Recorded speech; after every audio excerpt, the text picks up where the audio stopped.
The Kibera slum in Nairobi is one of the largest slums in the world.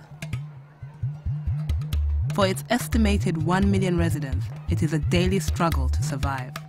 The rate of unemployment is high, and most of the population lack access to clean water and sanitation, health, education, and security. People have few opportunities to break out of their poverty, and it is the women and girls who often suffer the most.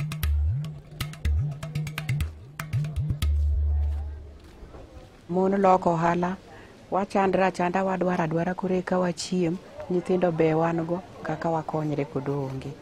Be momi waloko halindara kanyo. Against the odds, women like Margaret are finding ways to improve the situation for themselves and their families. Bo yudo pesa kakidwaro no. Tadwaro no mondo soma en kikochopie kama tek non kichatemo to kanyal te the more makura bro rem idire no. To nyalo chako beti mbenego. But too often, families see their girls' education as a luxury they cannot afford, and even those girls lucky enough to go to school still face many problems. As the firstborn in the family, I face difficulties because I'm the one to look after them when the mother is not around. Even it can force me to wake up at 4:30 or at 5 so that I can prepare them to come to school because they are still young. Sarah is a teacher in one of the few schools in Kibera. She knows that girls face obstacles to getting an education. For her, it starts with changing attitudes.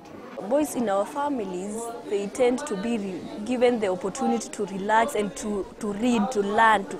But girls, they are overloaded with duties like fetching water. They are also the ones who are supposed to cook and to wash the utensils. They are not given that time to learn and study at home. So that means now they will eventually fail. We need a lot of change from the parents because the girls are not performing in class very well.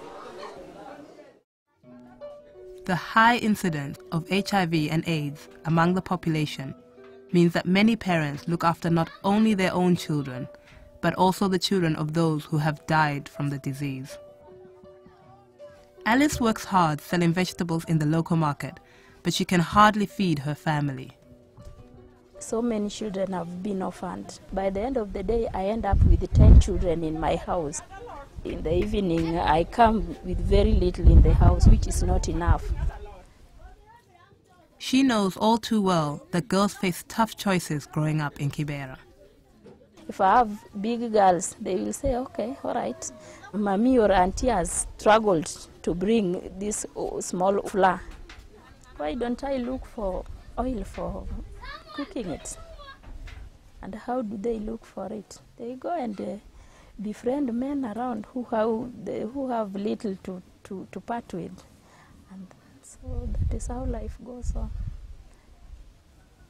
It is not a life that we as parents may like, but it is the situation that is forcing us. If at all we can get a way of eradicating the poverty that is around us, we would live like the normal other human beings. The lack of security in Kibera makes it even harder for women to improve their situation. The alleyways, or corridors as they are called, that are the arteries of Kibera can be dangerous and threatening places. These corridors are dark. There is no security lights outside. So it becomes very dangerous sometimes. You can easily meet somebody who is serving bad intention and can do you anything bad. All the shopping, buying of vegetables, we do it by the roadside. So when you send your girl to get sugar, somebody can maybe go touching her breast, maybe her buttocks, and the child end up being raped. You go reporting that somebody raped me. The police come and say, well, take us to the person who raped you. Will you be able to get him? You won't. Your effort going to the police is fruitless. If there was enough security in Kibera, our life would not be the way it is today. It would be better. Of course, you can't stop doing your business. That is how you meet your daily life. That's why we risk walking along the corridors even at night.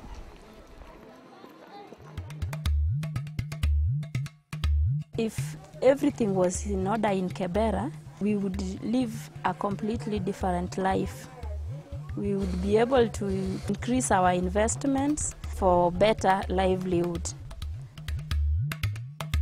I wish as women in Kibera we may get somebody to listen to us so that they can help us to come out of the problems that we are facing.